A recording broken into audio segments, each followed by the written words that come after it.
안녕하세요. 살면서 누구에게나 사연 없는 법은 없다지만 저는 특히나 더 유별난 사연을 경험했습니다. 나처럼 억울하고 서럽고 서글픈 삶을 사는 사람이 또 있을까 싶을 만큼 저는 그렇게 힘든 시간들을 지나왔어요. 두 번 다시 있을 수도 없는 일이지만 또다시 경험하고 싶지 않은 기가 막힌 사연을 오늘 적어보려고 합니다. 저는 초등학교 5학년 때 아버지가 돌아가셨습니다. 심지어 늦둥이의 외동딸이었던 저는 그때부터 시작해 결혼 전까지 엄마와 둘이 서로만을 의지하며 살아왔어요. 저희 엄마는 홀로 저를 키워야 하는 상황에 정말 힘든 시간들을 보내오셨습니다. 식당 도우미에 청소부에 요양보호사 등 정말 다양한 일들을 하시면서 악착같이 절 대학교까지 보내가며 키우셨죠. 그런 엄마의 희생 때문에라도 저는 인생을 함부로 살 수 없었어요. 솔직히 사춘기 시절에는 엇나가고 싶은 마음도 있었지만 엄마를 생각해서 그러지 않았습니다. 저에게는 본인의 일생을 다 바쳐 절 키우고 있는 엄마가 너무나도 소중했거든요. 그렇게 엄마의 헌신적인 사랑과 제 노력의 결실로 저는 서울에 있는 명문대학교를 졸업할 수 있었고 회사도 나름 괜찮은 곳으로 들어가 엄마에게 효도하는 일만 남았다고 생각을 했었어요. 엄마도 그런 저를 무척이나 자랑스러워 하셨고 저도 더욱더 부끄럽지 않은 딸이 되기 위해 하루하루 악착같이 노력하며 살았습니다. 그리고 이런 저의 모습에 저희 회사 직원 중 한 명이 반했다며 다가오더라고요. 그 사람은 나름 회사 안에서도 착실하고 성실한 사람으로 평판이 나 있었고 얼굴은 그리 잘나진 않았어도 성품이 참 좋은 사람인 것 같아서 만나게 되었어요. 무엇보다 저희 엄마에게 너무너무 잘해주었거든요. 미숙아, 이번에 어머님 생신이시잖아. 우리 어머니 모시고 셋이 주말에 바람 쐬고 맛있는 거 먹고 올까? 어머, 정말? 그럼 정말 좋지. 우리 엄마 진짜 좋아하시겠다. 오빠, 정말 고마워. 우리 엄마까지 이렇게 다 챙겨주고. 아, 난 이게 무슨 복이야. 아유, 그런 생각하지 마. 너희 어머니면 내 어머니기도 한데 뭘. 나도 오빠네 어머니께 잘할게. 우리 엄마 모시듯 할게. 남자친구는 진심으로 저희 엄마를 대해주며 아들 노릇을 톡톡히 해주었어요. 때로는 집으로 와서 전등도 갈아주고 저녁도 같이 먹으며 시간을 보내곤 했고요. 그런 모습에서 이 사람이라면 평생을 함께해도 괜찮겠다라는 생각이 들어 결혼까지 결심을 하게 되었습니다. 남자친구의 어머니는 경상도 밀양에서 큰 식당을 하고 있었기 때문에 종종 가서 일손을 돕곤 했어요. 그때마다 나름 친절하게 대해주셔서 제 딴에는 나름 친해졌다고 생각을 했습니다. 그래서 결혼 후에도 서로 잘 맞춰가면서 행복한 결혼 생활을 할 수 있을 거라고 생각했고요. 하지만 그 생각은 결혼 후 완전히 산산조각 나듯 부서지고 말았네요. 남자친구와의 결혼을 결정하고 난 뒤 결혼 준비를 하는 과정까지는 괜찮았습니다. 저희 집은 제가 취직을 해서 조금씩 모은 돈으로만 결혼 비용을 대야 됐기 때문에 그렇게 넉넉하지는 않았어요. 하지만 큰 식당을 하며 돈을 거의 쓸어 모으듯 했던 시댁은 그래도 아들이 하는 결혼인데 아파트 한 채는 해줘야 하지 않겠냐며 서울 중심지에 있는 아파트를 하나 잡아주셨어요. 나머지 혼수는 제가 채웠는데 그마저도 좀 부족해서 또 대출도 조금씩 받아 해결을 했습니다. 그리고는 결혼식을 나름 잘 마무리 지을 수 있었고요. 결혼식장에서는 홀로 앉아 계시는 엄마의 모습을 보는데 어찌나 눈물이 나든지 원래는 식 당일날 신부가 너무 많이 울면 안 된다는데 저는 눈물을 주체할 수가 없어서 거의 온종일 울었네요. 물론 저희 엄마도 울지 말라면서 본인이 같이 우시기도 했죠. 그런데 그 상황에서 제가 울었던 건 결코 슬퍼서가 아니었어요. 그동안 고생한 우리 엄마에게 좋은 모습, 예쁜 모습을 보여드리는 게 좋았고 이럴 때 아빠가 같이 계셨다면 더 좋았을 텐데 하는 아쉬움의 눈물이었죠. 많은 눈물을 흘리긴 했어도 웃으면서 식을 마무리했습니다. 그리고 그날 곧장 신혼여행을 떠났고 저의 불행은 그때부터 시작이었어요. 저희는 신혼여행지에 도착하자마자 양가 부모님께 전화를 드렸고 홀로 계시는 엄마에게 먼저 전화를 드린 뒤에 시댁에다가 전화를 넣었네요.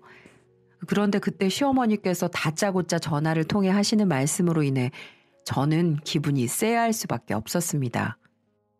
어머니, 저희 여행지 잘 도착했다고 말씀드리려고 전화드렸어요. 그래? 잘 도착했다니 다행이구나. 네 어머니께도 전화 얼른 드리렴. 저희 엄마께는 먼저 연락드렸어요. 잘 도착했다고 하니까 다행이라고 똑같이 말씀해 주시더라고요. 아가, 너는 기본적인 예의라는 게 참 없구나. 네? 그게 갑자기 무슨 말씀이세요? 옛날부터 전화를 시댁부터 돌리지 누가 친정부터 돌린다니? 벌써부터 친정 그늘에 가려져서는 엄마부터 찾고 그럼 안 되는 거야. 아, 그게 아니고요, 어머니. 집에 혼자서 엄마가 많이 궁금해하실까 봐 얼른 전화드린다는 게 죄송합니다. 죄송한 거 알면 됐다. 다음부턴 그러지 마. 그리고 너는 그게 또 무슨 경우니? 결혼식에서 그렇게 우는 신부가 세상 천지 어디에 있어. 아주 그냥 내가 민망해서 혼났다. 무슨 수도꼭지를 눈에다가 박은 것도 아니고 울긴 왜 우니? 우리 아들이 너 잡아먹기라도 한다니? 아니면 살려오기라도 했어? 어머니는 시댁에 먼저 연락하지 않은 것과 식장에서 울었다는 것으로 신혼여행 첫날부터 타박을 주셨어요. 하지만 그건 제가 생각해도 좀 잘못한 부분이 있는 것 같아서 수긍하고 받아들였죠. 물론 시댁에 먼저 꼭 전화를 해야 하는 건 아니지만 그런 것으로 서운하실 수도 있다고 생각하니까 다음부터는 조심해야 한다는 생각으로 결론 지었죠. 하지만 그걸로 끝이 아니었습니다. 이번에는 신혼여행 다음 날 전화를 하셔서 다짜고짜 황당한 소리를 뱉어내시더군요. 예, 우리 아들 일어났니? 네? 아, 네, 일어났죠, 어머니. 우리 아들 아침에 샤워할 수 있게 욕조에 물 좀 받아 놔. 아침부터 안 씻고 가면 하루 종일 정신 못 차리니까 그런 건 이제 네가 알아서 챙겨. 우리의 생활에 지장 안 가게. 네? 이미 씻긴 했는데 앞으로는 챙겨볼게요, 어머님. 저는 그 말을 듣고 너무나 황당했지만 아내로서 또 남편 내조를 잘하는 것도 필요하다고 생각해 넘어갔어요.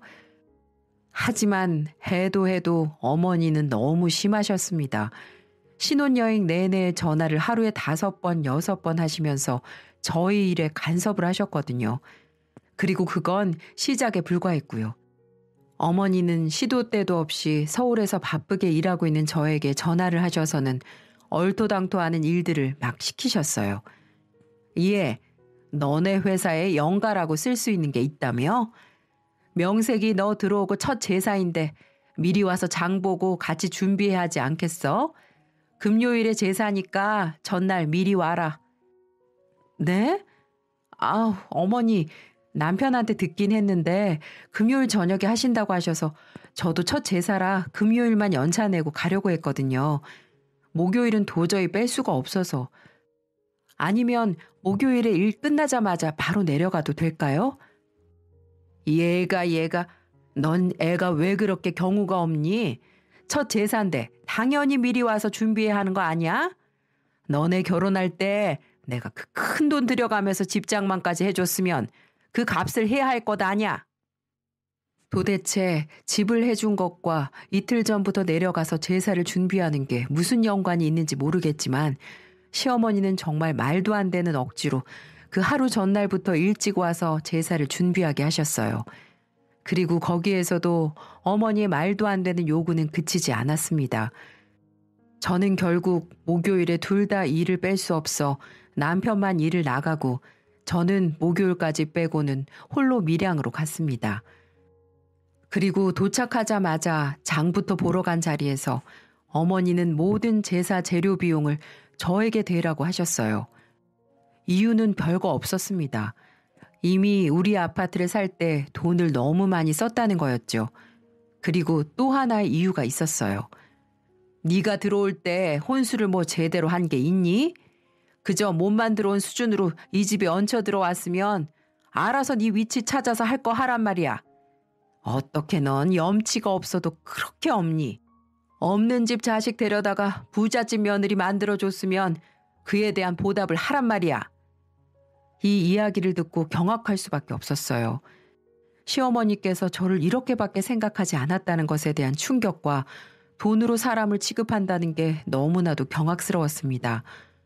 하지만 돈 없는 게 죄라는 생각으로 살고 있었던 당시의 저는 역시나 아무 말도 하지 못하고 그대로 하라는 대로 할 수밖에 없었어요. 그날 제사를 준비하면서도 힘든 일은 오로지 다 저의 몫이었고요. 전을 부치는 것부터 시작해서 각종 제사상에 올리는 음식들을 어머니 지시 아래서 저 혼자 다 만들어야 했어요. 그리고는 나중에 하시는 소리가 딱 한마디였습니다. 저렇게 멍청해서 어디다 써먹을 거원? 에휴. 제사상을 차리는 건 집마다 차이가 있었고 저희 집은 아주 간단하게만 차려서 했었기 때문에 제 인생을 통틀어 그렇게 큰 제사상을 차려본 건 처음이었어요. 게다가 전을 부치는 방법이라든지 종류라든지 다른 것들이 너무 많았기 때문에 헤맬 수밖에 없었는데 그걸 보고는 저렇게 말씀을 하신 거였습니다. 결혼 전에는 느끼지도 못했던 어머니의 홀대에 저는 너무 당황스럽고 힘들었어요. 그때마다 남편이 옆에서 제 편을 들어주긴 했지만 오히려 그건 더욱더 어머니를 화나게 만드는 역효과를 만들어낼 뿐이었습니다. 그래서 나중에는 제가 제발 가만히 있으라고 했어요. 제가 알아서 다 하겠다고. 그 세월이 언 5년이었고 저는 주말이면 시댁으로 가서 식당 일을 도와야 했어요. 그마저도 임신했을 때는 조심해야 하는 시기에만 잠깐 안 가고 안정기에 접어들자마자 어떻게 귀신같이 아셔서는 미련하고 게을러 터져서는 일 안 하려고 꼼수 부린다는 소리를 하시기에 곧장 내려가서 일을 도왔습니다. 저는 시댁과 함께하는 하루하루가 너무 지옥 같았어요. 늘 하시는 말씀은 돈이 없어서 못 배운 티 낸다는 둥, 좋은 대학은 폼으로 달고 있는 거냐는 둥, 모욕적인 말씀을 서슴지 않으셨거든요. 그렇게 5년을 꼼짝없이 시댁의 종처럼 살았네요.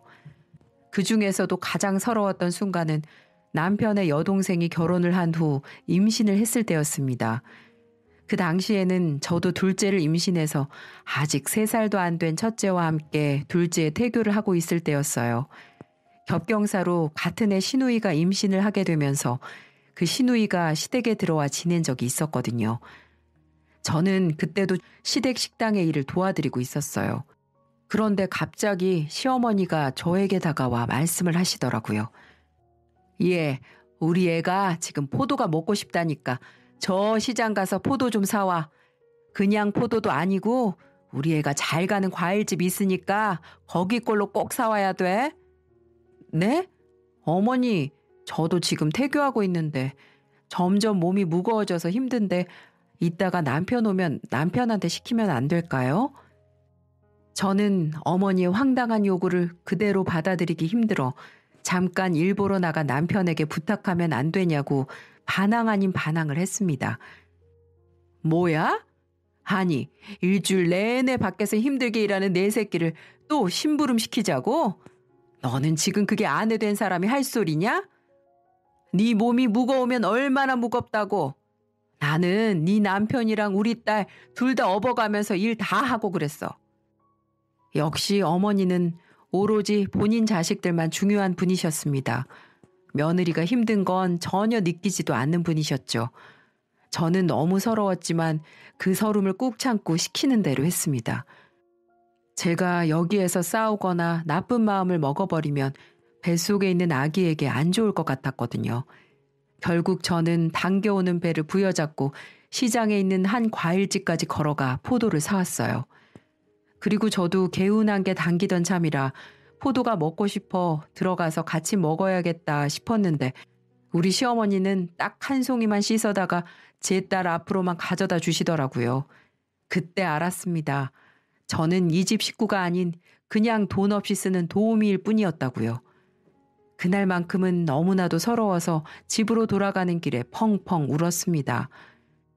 남편은 뒤늦게 그 사실을 알고 저에게 포도를 씻어다 주었지만 역시나 시어머니의 타박으로 저는 그 포도에 손도 못 댄 채로 저희 집으로 돌아오게 되었어요. 그러던 와중 저에게 더 큰 불행이 찾아왔습니다. 그나마 가까이 살던 엄마는 늘 평일에 일이 끝나고 찾아가 제가 받은 서름을 위로받고 왔기 때문에 그날도 저는 친정으로 가고 있었어요. 그런데 엄마에게 전화가 왔고 집이 아닌 한 대학병원으로 오라는 소식을 들었습니다. 그때 너무나도 충격적인 소식을 듣게 되었어요. 엄마는 아무도 모르는 새 췌장암에 걸렸고 이미 너무나도 암이 전이 되어 손도 쓸 수 없는 상황이 되어버렸던 거죠. 그저 입원하고 조금이라도 암이 퍼지는 걸 막아서 생명을 연장시키는 것 외에 다른 방법이 없는 엄마는 그날로 입원을 하셨습니다. 그리고 저 역시도 그때 받은 충격으로 둘째를 잃었고 세상의 모든 희망이 다 사라지는 듯 했습니다. 저는 직장도 그만두고 엄마에게만 집중을 했어요. 평생을 나 때문에 힘들게 산 우리 엄마의 마지막 순간을 끝까지 함께 해주고 지켜주고 싶었거든요. 그래서 남편에게 이야기를 하고 일을 그만두었고 모든 시간을 엄마에게 할애를 했죠. 친정엄마는 병원에 계시면서도 날로 상태가 나빠지고 있었어요. 누구도 손써볼 수 없는 상황에서 제가 해줄 수 있는 일이라고는 매일 몸을 닦아주고 대소변을 받아주는 일뿐이었습니다. 하루하루 엄마를 잃게 될지 모른다는 생각에 눈물부터 나더군요. 아이를 잃었다는 슬픔보다 이게 훨씬 컸어요. 그리고 그때도 우리 시댁의 횡포는 계속되었고요. 제가 무지 거슬리고 싫었던 시어머니는 시도 때도 없이 전화를 해서 바가지를 긁었어요. 얘, 이번 주말에도 안 오니? 너 무슨 상전 모셔? 어떻게 돼 내가 그 이후로 코빼기도 안 보인다니? 네 시누이 출산한 건 들었니? 축하한단 전화 한 통도 없고 원. 이래서 머리 검은 짐승은 거두는 게 아니라고 했는데 배은망덕하기 짝이 없다 얘. 나는 뱃속의 둘째도 잃고 이제는 엄마까지 잃게 생겼는데 저희 시어머니에게 그런 건 아무것도 아니었습니다. 오직 제 자식과 제 상황이 더 중요한 분이셨죠. 저는 따질 힘도 없이 죄송하다고 한마디 하고는 그대로 전화를 끊어버렸습니다. 어머니의 전화로 이루어지는 행포는 날이 갈수록 더 심해졌어요. 또 하루는 전화를 해서 저에게 당장 이번 주말에 무조건 내려오라고 하시더군요. 이번 주말에는 무조건 내려와. 무슨 엄마 간호해야 한다느니 그따위 핑계 대기만 해. 여태까지도 많이 봐준 줄 알아. 무슨 사람이 그렇게 쉽게 죽는 줄 아니? 뭐가 그렇게 겁이 나서 애처럼 엄마 옆에서 전전긍긍이야. 네 엄마도 지겨울 게다. 그러니까 잔말 말고 이번에 내려와서 김장해. 식당에서 쓸 거 500포기 해야 하니까 일찍이 내려와. 저는 어떠한 대답도 하지 못하고 제 할 말만 해버리고 끊어져 버린 전화기를 하염없이 바라봐야 했습니다. 이때는 정말 갈 수 없는 상황이었어요. 엄마의 상태는 점점 안 좋아졌고 이제는 하루에도 몇 번씩 의식을 잃어 오늘 내일 하고 있었거든요. 그래서 다시 용기를 내 어머니에게 전화를 드렸습니다. 어머님, 정말 죄송하지만 저 이번에도 못 가요. 엄마 지금 상황이 많이 안 좋아지셔서 병원에서도 마음의 준비하라고 그랬어요. 오늘 내일 보장 안 된다고요. 대신 남편 보내서 일 도우라고 할게요. 용돈도 같이 보내드릴 테니까 그걸로 김장하시는데 좀 보태시고요. 이런 망할 것이? 야, 너 도대체 생각이라는 게 있는 거니? 너 지금 일도 쉰다며? 어디서 우리 아들이 밖에 나가 힘들게 번 돈으로 유세야 유세는? 지금 그 병원비도 다 내 아들 지갑에서 나가는 건데 어디 시건방지게 용돈을 운운해. 필요 없고 네가 와. 이번만큼은 나도 절대 못 봐준다. 안 오면 알아서 해. 어머니는 그렇게 말씀하시고는 또다시 탁 전화를 끊어버리셨어요. 저는 정말 너무나 가고 싶지 않았지만 어쩔 수 없이 병원에 무슨 일 생기면 바로 연락을 달라고 이야기하고는 주말이 되어 내려가게 되었습니다. 어머니의 병상을 지키지 못해 한참을 집중하지 못하다 보니 그날도 무지 혼나며 김장을 했네요. 힘들게 쓴소리 들어가며 500포기 김장을 다 마친 다음 날 부랴부랴 서울로 올라가려고 짐을 싸는 중 병원으로부터 전화가 왔습니다. 그리고 저는 그 순간 정말 세상이 무너져 버리는 기분을 맛보아야 했습니다. 바로 어머니의 사망 소식이었죠. 저는 그때부터는 아무것도 할 수가 없었습니다. 온몸이 떨리고 엄마의 임종을 끝까지 지켜내지 못했다는 죄책감과 미안함, 엄마에 대한 그리움으로 미쳐버리기 일보 직전이었거든요. 그리고 시댁에 대한 증오심이 불타올랐습니다. 어머님, 제가 이 집 며느리예요? 종이에요? 아니면 도움이에요? 왜 자꾸 절 이용해 먹으려고 하는 건데요? 안 그래도 힘들어 죽겠는데 왜 사람 피를 말리려고 하는 거냐고요? 제가 우스우세요? 계속 어머님 말씀에 네네 하고 들어주니까 웃음냐고요? 제가 지금껏 5년 동안 왜 참고 살았는지 아세요? 어머님 아들이 제가 어머님한테 구박받을 때마다 어머님 대신에 사과하고 내가 도저히 참지 못하고 이혼하자고 했을 때도 울면서 지켜줬기 때문이에요. 전 지금까지 그걸 버티고 살았다고요. 어머님이 절 힘들게 하실 때마다 어머님 아들은 누구보다 더 힘들어한 사람 중에 한 사람이었다고요. 정말 해도 해도 너무하네요. 한 번만 더 아무리 며느리라도 무례하게 행동하신다면 더 이상은 참지 못합니다. 아시겠어요? 하고 마음속에 담아두었던 얘기들을 다 꺼냈습니다. 완전히 사람이 미쳐버리면 광기가 올라온다는 게 바로 이런 경우를 두고 하는 말인가 싶더라고요. 그리고 식당에서 일하는 직원 중 한 명이 제게 시어머니에 대한 놀라운 사실을 폭로해 주었습니다. 그분은 중국 동포였는데 시어머니에게 온갖 갑질을 당하면서 시어머니 때문에 항상 괴로워하던 분이셨거든요. 그분은 식당에서 저와 사적인 얘기까지 할 정도로 평소에 친분이 있는 분이었고 이번에 제가 힘든 일 당한 걸 말을 해주는 상황이 있었는데 제 얘기를 들은 그분이 한참 망설이다가 시모에 대한 더러운 사생활을 말을 해주더군요. 그분의 말은 정말 충격적이었어요. 들은 얘기로는 시모는 시아버지 몰래 식당 주방장과 외도를 하고 있다는 겁니다. 같이 일하는 직원들은 자주 그 모습을 봤기 때문에 다들 어느 정도 눈치채고 있었고 모두들 쉬쉬하고 있는 정도라고 했어요. 시아버지는 식당 말고도 다른 일을 하고 있었기 때문에 알지 못하는 것 같았고요. 그래서 전 제 눈으로 보지 않고는 믿지 못할 것 같아서 정말 그 말이 사실인지 알아보기로 했습니다. 그래서 시모에게 마트에 장을 보러 갔다 온다고 말을 하고 시어머니의 차를 빌리게 됐죠. 그 이유는 바로 하나였어요. 차 블랙박스에 혹시라도 주방장과의 외도 흔적이 있을지 알아보기 위함이었죠. 그렇게 한참을 돌려보게 되었는데 역시나는 역시나였습니다. 시어머니는 5살이나 젊은 주방장과 온갖 애정 행각을 하고 있었어요. 서로 팔짱을 끼고 뽀뽀를 하고 음식을 먹여주고 20, 30대 남녀가 하는 짓거리를 다 늙어서 하고 있었던 거죠. 더 심한 행동들을 하는 모습도 있었고요. 주방장은 어머니와 오랫동안 일을 하면서 서로 정이 쌓여 둘이 넘지 말아야 할 선을 넘어버린 것 같았어요. 전 곧바로 그 영상을 따서 USB에 저장을 했습니다. 저는 그 증거 영상들을 남편에게 모든 걸 다 보여주었습니다. 남편은 이 영상을 보자마자 완전히 분노에 정신을 잃기 직전이었어요. 이게 뭐야? 이게 정말 우리 엄마란 말이야? 확실해?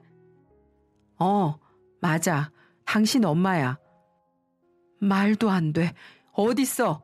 이 둘 지금 어디 있냐고. 식당에 있을 거야. 지금 내가 바로 보고 온 거니까. 남편은 이 이야기를 듣자마자 곧바로 식당으로 달려갔습니다. 그리고 두 남녀에게 다가가 호수를 켜 물을 뿌려버렸어요. 정말 눈 깜짝할 사이에 벌어진 일에 저도 그들도 다 놀라고 말았습니다. 엄마, 어떻게 이러실 수가 있어요? 어떻게? 노망이 나도 단단히 나신 거예요? 아버지를 두고 어떻게? 그리고는 놀라서 아무것도 못하고 있는 시어머니를 제쳐두고 좀 전까지 상대였던 주방장에게로 가서 주먹을 날렸습니다. 그렇게 한참을 패고 난 뒤에도 남편은 분이 가시지 않은 상황에서 곧장 시아버지에게로 갔어요. 저희 시아버지는 어머니와는 전혀 다른 성격으로 착해 빠져서 늘 어머니 아래에서 휘둘리며 사신 분이셨거든요. 그런데 아들이 믿을 수 없는 소리를 하자 그때 아버님도 그동안의 어머니의 횡포들에 대해 외도까지 참을 수 있는 한계선을 넘어버리셨는지 식당으로 가셔서는 온갖 식당의 물품들을 다 던져버리시고 한마디 하셨습니다. 이 미친, 내가 당신한테 그동안 당하고 산 게 얼만데 뒤통수를 이따위로 쳐? 이 더러운 여편네 같으니라고. 다시는 내 눈앞에 나타나지 마. 다시는. 어디 붙어먹을 게 없어서. 아버님은 그날로 이제는 다시는 상종하고 싶지 않다며 집을 나가버리셨고 현재 시어머니에게 이혼을 요구하고 계세요. 그리고 시어머니는 그 뒤로 그 끔찍하게 여기던 아들에게 잘못했다며 매일매일 빌며 살아가고 계시고요. 그렇게 파국을 맞이한 시어머니는 아들에게도 남편에게도 며느리에게도 용서받지 못한 채 외롭게 살고 계십니다. 같이 바람을 핀 주방장은 멀리 다른 곳으로 떠났다고 하더군요. 결국 이 세상에 남은 사람은 시어머니 단 한 사람뿐인 거죠. 시어머니가 옳게 사셨으면 일어나지 않아도 될 일들이니까요. 남편도 진작에 어머니에 대해 더 칼같이 끊어주지 못해 미안했다며 매일을 저에게 사과하고 있네요. 그래도 저는 시어머니 복은 없었어도 남편 복은 있어서 아직까지 가정을 잘 이어나가고 있습니다. 제가 시어머니를 용서할 수 있을지 모르겠지만 용서를 하게 되더라도 정말 오래 걸릴 것 같아요. 그동안 쌓였던 게 쉽게 풀어지지 않는 걸 보니 제가 정말 많이 힘들긴 힘들었나 봅니다.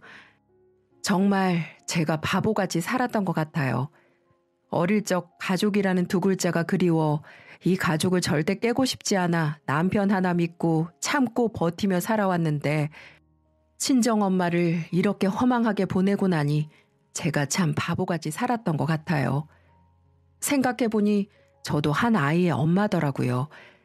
이제는 인생을 떳떳하게 다시는 바보같이 살지 않으려고 합니다. 한 번뿐인 인생 후회 없이 살고 싶어요. 여러분도 저처럼 바보같이 당하고만 사시지 마세요. 이번에 저도 정신 차리면서 왜 그렇게 주눅들어 살았나 싶더라고요. 그러니까 여러분들 부디 당당하게 사시고요. 감사합니다.